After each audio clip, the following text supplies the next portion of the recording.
Hey guys, what's going on, and welcome back to a brand new video. Today I'm going to be bringing you my FM22 strikerless tactic that has served me very well this game. Now I'm going to be testing it with 3 teams. You can see what the teams are coming up. It's a mixture of teams in there, including one very weak side, just to see how it does in a more of a tough situation. If you guys do enjoy my tactic videos, my rebuilds, my experiments, please do leave a like on this video before we get into it. And please do subscribe to the channel and turn on notifications. The support has been absolutely mental recently, and I'm so grateful. But let's get into the tactic and go into the first save. So then guys, the first team, I'm going to get right into it, is going to be with Arsenal. Now I'm going to instantly tell you the teams that we did test this with, because you're going to see why I decided to use the teams that I did. So I chose Arsenal because they are a great team, but they're not a team that are expected to win the Premier League, and I really wanted to push them and see how far I could take them and how close I could take them to winning the Premier League. The second team I decided to test with is going to be Montpellier in the French League, a team that I believe had a real poor season last year and not a team which belong anywhere near the top as it stands. The last team is going to come across a bit controversial because it is a very strong team, but it is going to be Manchester City because I wanted to see how my tactic performs with their players, because obviously they are a team that has played without a striker, an all-and-out striker, so I wanted to see if my tactic does do well with their sort of players. But the first one is going to be with Arsenal, and as you can see, we had one hell of a season. We finished in second place, only 2 points behind the likes of Liverpool, who obviously are a very strong team. We were the second best at scoring goals, the second best at conceding, scoring 80 and conceding 25. Our top goal scorer was Martin Odegaard, who I believe did play a mixture of the Metzala and the shadow striker role. And if that isn't enough, we also managed to win the Carabao Cup against Tottenham. So when it comes to what we won and where we finished, I would say a very successful season. Obviously, Arsenal would take second just like that, just as I would as a United fan. But, no shots there at Arsenal. I'm just saying a very good placement, considering we signed no players apart from the players that have already been signed in real life that are on the up-to-date database, sorry. But let's go into the squad then. So we're looking at 19 goals for Odegaard, 13 for the new man, 13 for Saka, 11 for Jesus, and it does fall off. And one thing I do want to say, guys, we'll quickly do the assists. So we've got 14 from Odegaard, 13 for Vieira, 9 for Saka, 7 for Partey, and 6 for Jesus. Now, one thing I do want to say, guys, you're not going to have one player in the team that scores 60 goals and the rest scored 19 to 20. Everyone in that front three should be contributing goals, otherwise there's an issue in the team. Now, as you're going to see in the next 2 saves, not just the Man City save, because the Montpellier save, we scored a lot of goals. Arsenal, for some reason, didn't seem to score loads of goals. We had a great result with it. We won a lot of games, but we just didn't seem to score as many goals as what I would have thought, because they do have some great attacking players. But they didn't do the best. Obviously, there were injuries coming through. You see Jesus has got an injury there. But despite there not being loads of goals going in, we still managed to rank second best and finish in second place and win a cup. So it's not everything. And as you will see in the next couple of saves, the goals do go up, and trust me, when you're a team like Man City, so if you guys do have saves out there where you play as a real elite team, or you've built an elite team, trust me, use this tactic. It is honestly ridiculous. It's also good for smaller sides, as you will see with the Montpellier save. But one thing which we are going to now go over is going to be the dynamics, the stats, or the data hub, should I say. But the 2D analysis is going to come, and it is going to be in the video, guys. But it is going to be with Manchester City, because obviously there's a lot more goals being scored in them games, and I do like to break it down, and I like there to be a fair amount of goals that go in, just so I've got a lot to talk about, and I can really break down the tactic for you guys and sort of explain exactly what goes on and what happens, But let's go into the data hub then. We're only going to cover the basics, because at the end of the day, we've got 3 saves to get to. It was originally going to be 2, but I knew if I just tested it with Arsenal and Man City, it's a bit bad, because obviously I've not tested it with a smaller side. I know a lot of my viewers do have saves with smaller teams, so I want to cater for you guys as well. But we'll do team attacking. So team attacking, we're expected to score 2.2 goals a game. We ended up actually scoring 2.1. Shots per game sitting at 16. Shots on target ratio is 45. A lot of my tactics are quite low on this, because I do let them have a shot, not whenever they want, but I don't always ask for the perfect chance, apart from when I recreate like a pep tactic or something like that. But we still managed to score quite a few goals. We also had a 90% pass completion, which is really good. Obviously, with this tactic, a lot of the players are sort of very close together, because you haven't got that striker that's above everyone else. Obviously, the front three are very close to the three in midfield as well. Team defended, very strong. Again, we ended up conceding 0.6, expected to concede 0.8, so under a goal a game, expected to score more than 2 goals a game. What does that tell you? Results, right? And that is why this tactic is so good, and I recommend it so highly. I do not release a tactic, and I'll say this time and time. I will not release a tactic unless it's a tactic that I will use myself in one of my rebuilds or private saves. And this tactic took me a lot of time to, to recreate. Yes, I did get inspiration. I watched other YouTubers, I watched videos, I sort of saw where they went, and I thought there were areas which I could improve on. And when I tried, it failed. But then I tried something different and it worked. It's all about adding your own twist. And that's one thing I'll say to you guys, and I really recommend. One thing that I do feel is very, not misunderstood, but something which isn't done enough in this community. When you download a tactic, you do also play a part yourself in making sure that tactic does work. So obviously, if you go 2 goals up, it's down to you to defend that. Just as if you think something could be tweaked, because every team has different players, guys, at the end of the day. For example, like, if I play a real high line in one of my tactics and you've got 2 slow centre-halves, might not be the best idea. So it's all about tweaking it. So sometimes you do need to tweak things yourself. I've downloaded tactics from some of the biggest YouTubers in the scene, just as you guys probably have as well. And sometimes they need a little tweak. And that is what makes this game so special. You can get a tactic and you can tweak it to your own liking. And that is what makes this game so beautiful. But overall, a very, very good first season, I would say, with Arsenal. And a season which, if this was my private save, there's a lot to work on. Obviously, you got 93 in the budget, which is ridiculous. And a very, very good first season. But let's hop over to France in the Montpellier save. And I think you guys are going to be quite surprised where we finished. So then, guys, Montpellier, a French team that obviously isn't known for winning the league by any means of the imagination. And I believe last season had a very, very poor season. We've taken this team and done unthinkable things. We have managed to position them in 2nd place in the French league, 89 points, only 3 points behind French champions PSG. And we actually also managed to, well, we were the best at scoring goals, which is honestly a real big achievement, because obviously PSG's attacking players are ridiculous. We were the 3rd best at conceding goals. So yes, we did concede slightly more goals than we did with Arsenal, but obviously we did have a weaker defence. And that is probably why, regarding that. And what we managed to do with this team was so impressive, because the attacking players we did have, no disrespect to them, but they're not the best players, and we actually managed to get more out of this team than we did with Arsenal going forward. And that's what I want to show you guys. So, we had 27 for Ghazi, 24 for Nordin, 21 for Cabela, Savane with 14, Mavadi there with 12. Assists are looking good as well, 18 for Cabela, 15 for Ghazi, and 12 for Nordin. And this is what I want to show you guys. These 3 here, right? They are typically the front 3. And one thing that is very special and amazing about this tactic is you'll see this with whatever team you have. They will always assist and get loads of goals together, because there's not a selfish player in this front 3. They all work together. They all chip in. And yes, you will have midfield players that come up as well and get goals and assists. But so much work is done through that front 3. And one thing I will say again, the better players you have, the more goals you'll score, as you will see when we hop over to Manchester, because we scored a lot of goals with Man City. But this is just proving to you guys that you can use a very, very average side and still play with a tactic that is very out there. Like, I think a lot of people see this tactic as a team that or a tactic you only use if you've got elite players in midfield, elite sort of wing players and stuff like that. But completely false.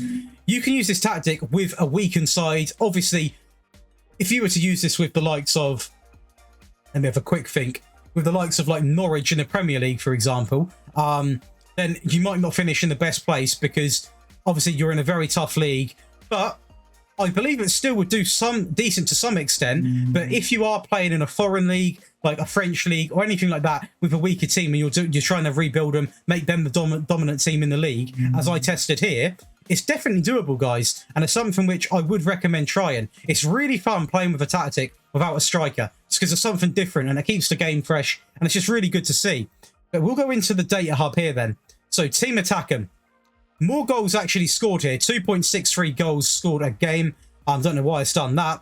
We've got 2.27 expected. Shots per game sitting at 16. The shots on target ratio increases here to 52. Pass completion falls a little bit by only about 14, 15%, not point percent, so not a lot at all. But overall, what I will say, we score a high number of expected goals per 90 minutes in the average. But one thing I will say with this is, this seems to be the perfect balance between scoring goals and also conceding goals. Like, you're not going to concede loads, and you are, like, with Arsenal, it's hard to say because we didn't score loads, but we were second best anyway. So not anyone really scored loads of goals. And obviously, when you're playing in the Premier League, there's a lot of defensively solid teams. So when you hop over to the French League, the German League, the Spanish League, whatever league you play in, if they have got weaker teams, you will score more goals. In the defending then, again, we still expected to concede less than a goal a game, and we did concede less than a goal a game. And this is what I want to see. When you're expected to concede less than 1 goal a game, and you're expected to score 2 goals a game, that screams out to me you've got a good shot at winning most games if you go purely off stats. And that is one thing that's really important to me. I want to release tactics that gives you the best chance of winning games. Like I said, when you download this tactic, you put yourself in a place where you're expecting to get results. But if you do find yourself 2-0 up, 3-0 up, you're free to tweak it, guys. Don't feel like you've got to stick with the tactic exactly, because if you're 3-0 up in the game, they get a goal back, and there's like 10 minutes to go, why not go a little bit more defensive? Obviously, it's impossible for me to release a tactic which changes automatically for you guys. There is some sort of input you guys have got to have when it comes to defending games and stuff like that. But overall, we're very happy with how this season went. Obviously, we didn't do the best in the French Cup, but second place with no signings, with a fairly average side as well. Obviously, Ghazi and Cabela, no disrespect to them, but they're not world-class forward players. And we made them look world-class. And overall, a very, very good season.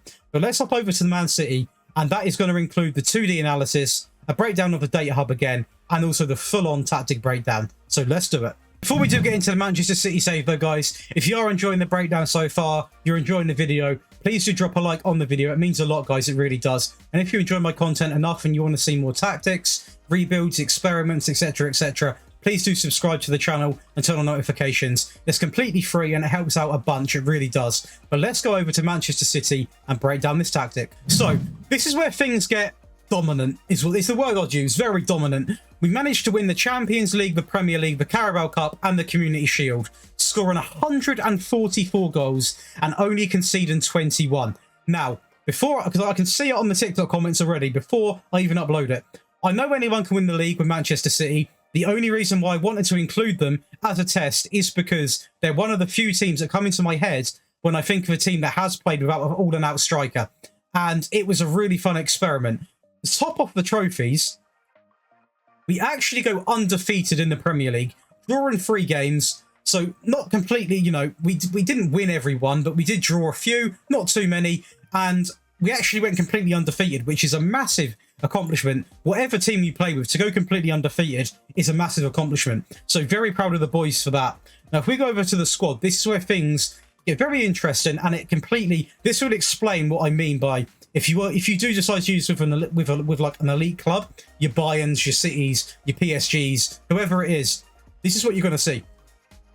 You're going to see a wide variety of goal scorers. You got 41 from Grealish, 34 for De Bruyne, 33 for Sterling, 32 for Mahrez, 26 for Foden, 17 for Bernardo Silva, 15 for Gundogan. Assists are looking very tasty as well. 26 for Mahrez and Bernardo Silva, 23 for De Bruyne, 18 for Grealish, 18 for Sterling, 15 for Foden, 13 for Gundogan, and 12 for Walker. And this is what I mean, guys. Because there's not one real selfish player, there's not much of a difference with the goals that go in. Obviously, Grealish did score the most goals, but in this save, it wasn't just the front three that got a load of goals. De Bruyne wasn't involved in that front three. He's a midfield player, but he managed to contribute 23 assists and 34 goals. Yes, the guy is an absolute bitch. He's a cheat code in the game. He really is. He's genuinely nuts. But this just proves that midfield players can also get forward and they do contribute. And trust me, obviously, the better players you have, the better results you'll get. But you can use this in any division you want, any team you want. Because as I showed with Montpellier, a team that aren't that strong, you can still get quite a few goals. But when it is used with real prolific goal scorers, this is what you're going to get, guys. You're going to get a front three that are so hungry, so talented, so passionate about supporting each other, getting several goals and assisting each other all the time. And to be honest, this is making me want to play without a striker more, because one thing with playing with a striker, obviously, is it's a very, very common and important thing in a game, because you see that man as your outlet. That is the guy that gets the goals. When you take that away, you then have the opportunity, if done correctly, to get 3 players involved in scoring goals and assisting goals that aren't selfish, that do work together. And it is just a real joy to watch. And that is why we've done so well in this season. And if we go over to the data hub here, absolutely ridiculous. Absolutely ridiculous. Goals per game sitting at 3.79.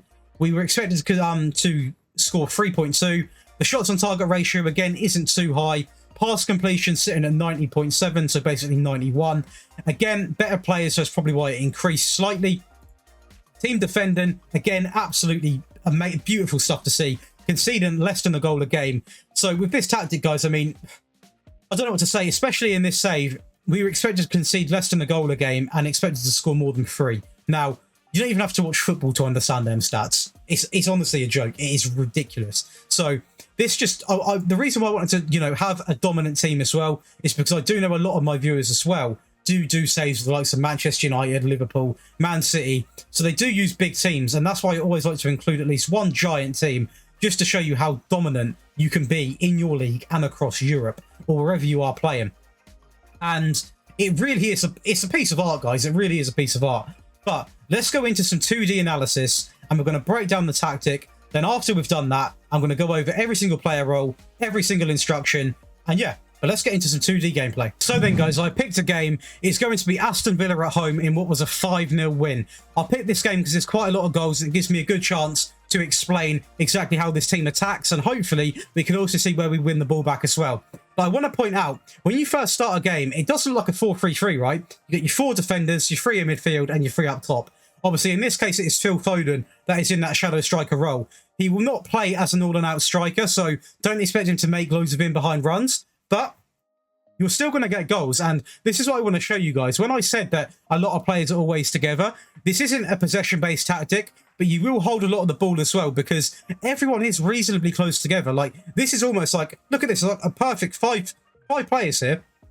Right from, obviously this is from kickoff, but you will find this positioned quite regularly across the game. But let's get into it then. So, kickoff is away. I have got it on key highlights, and I believe it starts here. So Kyle Walker with the ball here, plays the ball into Foden. Again, loads of options here. He could have gone back to, well, 2 players here, into Atakara and also into Rodrigo. Gundogan there as well. But he plays it into Gundogan, loads of space, who plays a beautiful ball into Grealish, who puts us 1-0 up. And this is one thing I will say. The wingers, the striker necessarily won't make so many runs in behind, but the wingers are a threat at doing that. They do play wide, and at the end of the day, that is really beneficial in this because when you've got wingers that can also are very good finishers, so in this save I did, it makes it so much more deadly because they will not get in behind, and then obviously, especially if they're quick, they blitz everyone at fullback, which is a real big bonus, and that was the first goal.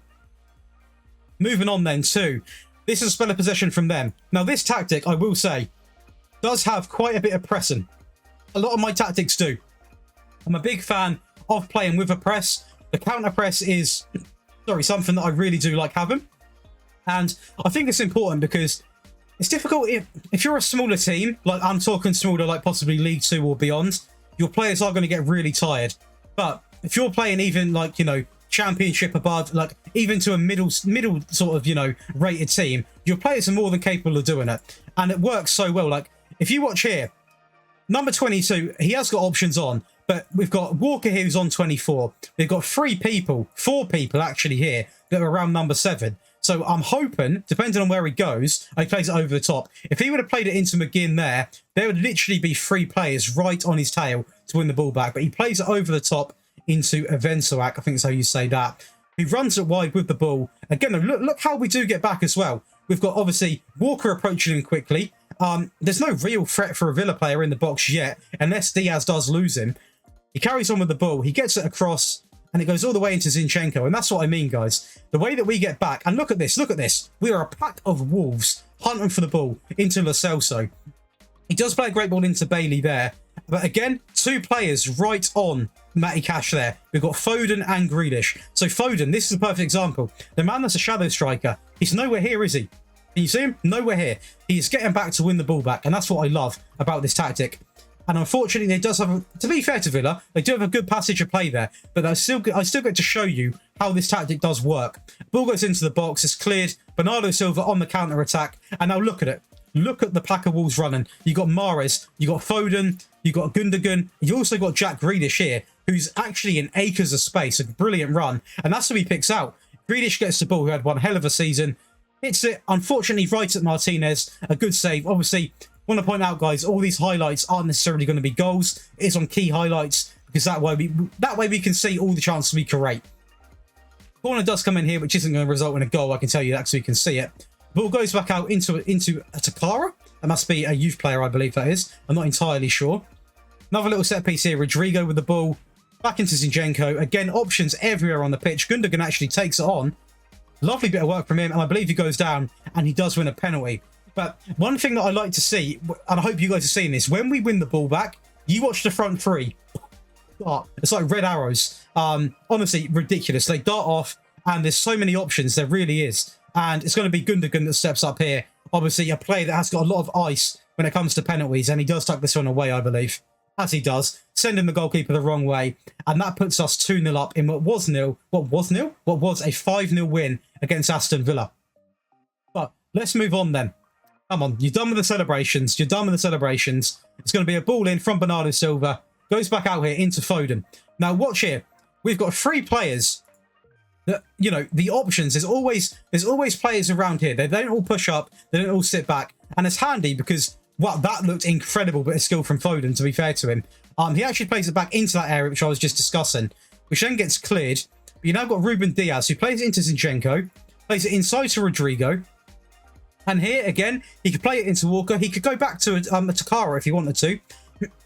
Or if he wanted to, he probably could just about get a pass to Zinchenko. He plays it into Walker. It's a great run from Grealish again. He was definitely the danger man who tucks it past, takes it past the goalkeeper and tucks it in the corner. And a lot of this is done on the left-hand side. Nothing purely set up for me by that. Just this game, Grealish was on fire. Again, we win the ball back there. It's Takara into Bernardo Silva. Mahrez making some space into Walker. And the 1-2s are really beautiful in this, guys. Mahrez beats his man here. And again, you can see players getting into the box.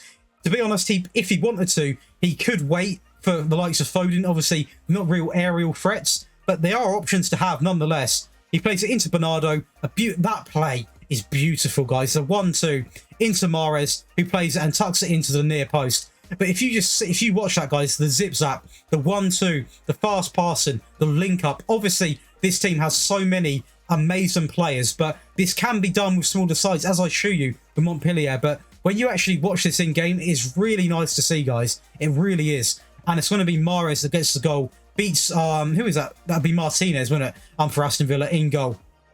Another highlight here, Zinchenko into Rodrigo. This is more at the back here, so we can see a goal come out from the back. It's Takara there with the ball.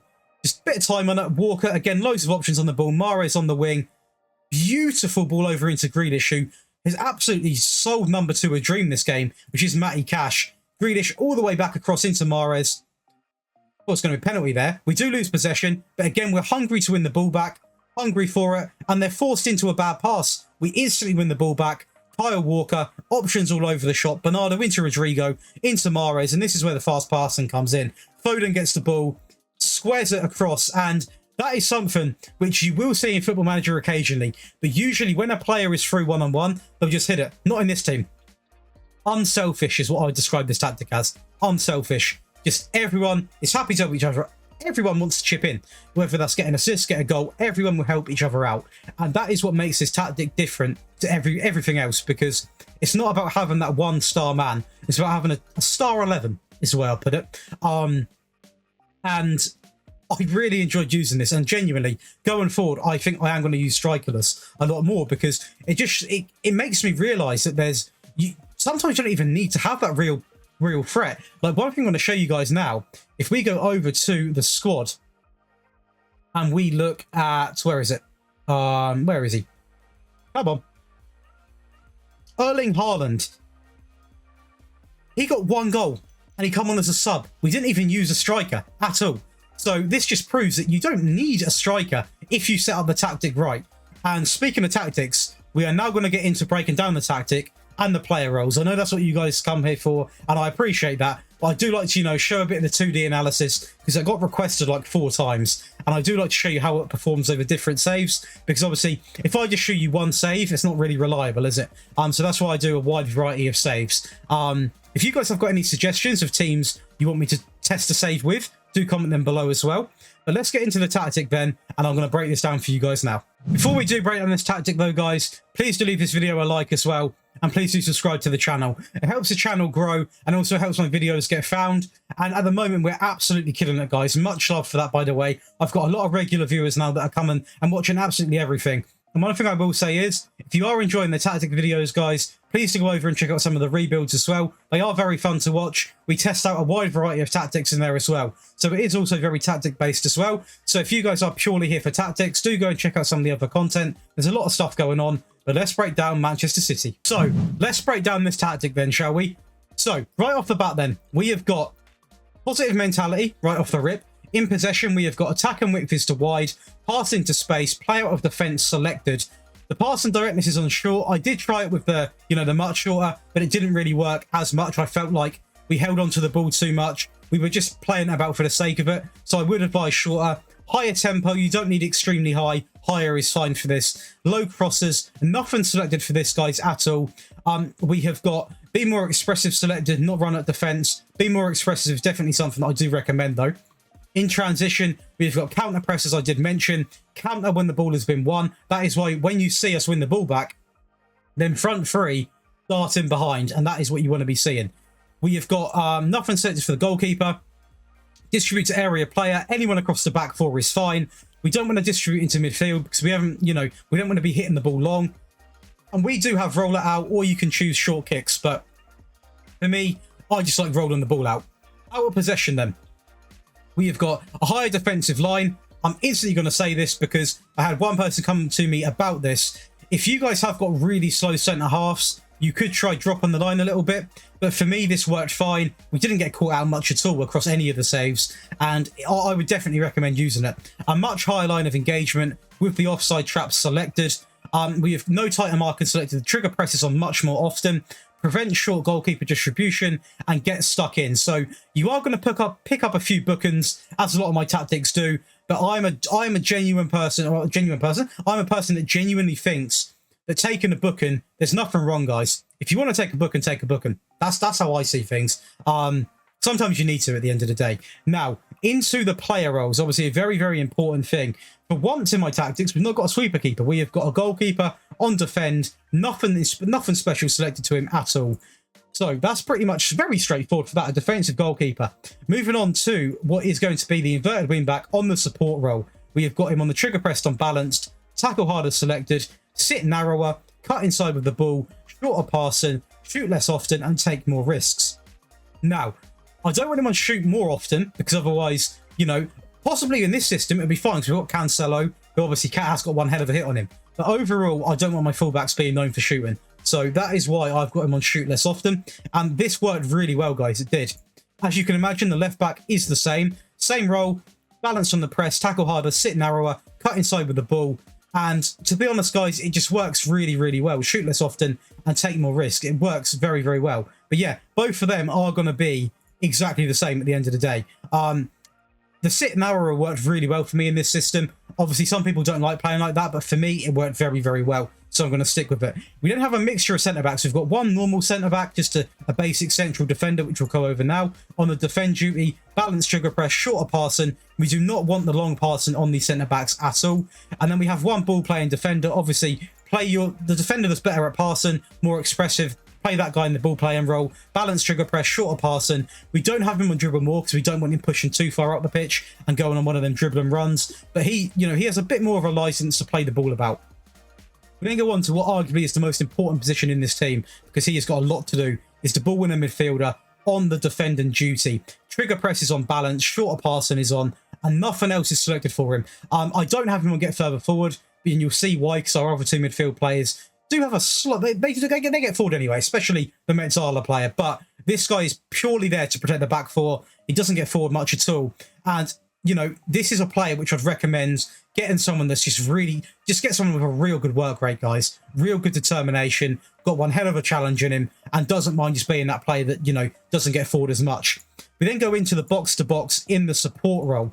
And this guy, again, is very basic, guys. I'm going to say this midfield is very basic. And sometimes I feel like tactics can be overcomplicated. And when they don't need to be, we've got the trigger press on less often. We've got tackle harder when it comes to tackling. And that is going to be it for this guy. We don't need him to stay wider because we've got width in this tactic anyway. Obviously, if you're playing narrow, it's always very, very good to have your midfield players get wider, because that way they do sort of cover them wide areas. But I don't want him to... Basically, the reason why nothing's selected here is because I don't want to strictly tell him to take fewer risks. I don't want him to have more risks. So I want him just to play balanced. And, you know, that support role sort of means that he will do a bit of, you know, no, he won't go forward, but he will do a bit of everything. And that's why I didn't mess about with it too much. Moving on to what is by far the most attacking midfielder actually on the attack. And this is where you will see a bit of width come out of him, and it worked very well. You can see how well De Bruyne done in this system.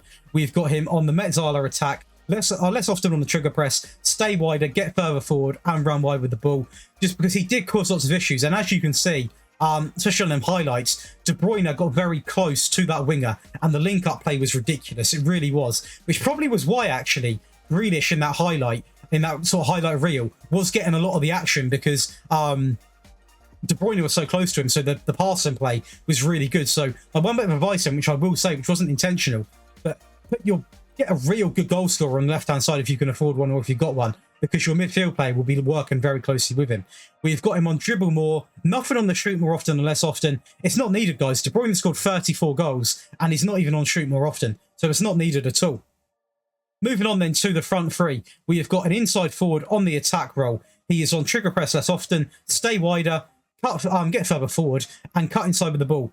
Perfect instructions for this position, guys. Stay wider, cut the width, why not? Get further forward because we need that attack and outlet. We don't have a striker, do we, guys? Roam from position, because that way he can also come inside with the ball, as he will, because we've got cut inside selected. So again, this is perfect, because when he does have the ball, he will cut inside with it. And, you know, when you've got tricky players, this is even better. Nothing selected specially over here. Going over to the right-hand side, which is exactly the same, inside forward. The instructions are exactly the same, so I won't read them out again. But one thing I will say is definitely have stay wider selected. That means there's always an option on the wing, and also when they do have the ball, do have this selected, because we're not a team that typically want to cross the ball a lot. So if you've got run wide with the ball, that only puts them in a position where they can get into a wide position to whip the ball in. If you've got it on cut inside, that means they're going to have so many options to try and beat players and probably hit a cross goal, like you saw with Mahrez when he hit it near post, right? So it's definitely something I recommend. And now this guy, the shadow striker on the attack duty, the guy that will get quite a few goals, not all of the goals as we've seen. The goals are very well balanced out in between everyone. Trigger press is unbalanced. Get further forward, because as you can see from Foden when in that sort of 2D analysis, he will get back as well. As you saw, he was like pretty much getting off the left back position, helping out, I believe it was Grealish or Bernardo Silva on that side. And even with get further forward on, when I didn't have it on, so I said I did test this a lot, he wasn't in the positions I expected him to be in. So get further forward is a must. Shoot more often on him, because you need to have, none of them are selfish, but you want one player that will have the occasional shot. And obviously the shadow striker is the closest we have got to a striker. So I would definitely recommend having that on, and roam from position, as I said, because then he will sort of link up with other players and he won't strictly stay in that sort of almost striker position. And that is going to be it, guys, for the tactic. And like I said, not too many special instructions for a couple of players, but I do recommend you test this tactic out exactly how it's set up. And if you feel like, example, there's a few things that I've mentioned throughout the video, obviously, slow centre halves, possibly consider dropping the line back, and just make your own tweaks if needed. But overall, guys, please do try this tactic out. It's very fun playing without a striker. It's really fun. And one thing which I've realised is, if you start with a team that has got, I'm going to use a perfect example. If you start off with like a Tottenham, obviously you've got Harry Kane, right? And he can't really play anywhere else. You could sell him for a lot of money and then stack out the rest of the team and just test it, you know? It's really fun. It's really fun to play without an all-and-out striker, because you get to see how good these other attacking players are. And it completely changes the game. It honestly does. But as always, guys, if you do want to download this tactic instead of copying it click for click, I always have my tactics in the link in the description below. That I upload them to Mediafire. They're completely safe. You can simply download it from there, and you just go onto this and you go to load and find it in your download folder, and it will translate everything. It will translate all of this. It will bring over the player instructions and everything like that. But yeah, that is going to be it, guys. If you have enjoyed this video, guys, I hope you have, because I've had a lot of fun making it. Please do leave the video a like. Be sure to comment below what you think of this tactic, and please do subscribe to the channel and turn on notifications, because there's loads of content being uploaded, and trust me, there's going to be something you like. But that's going to be it, guys, and I'll see you in the next one.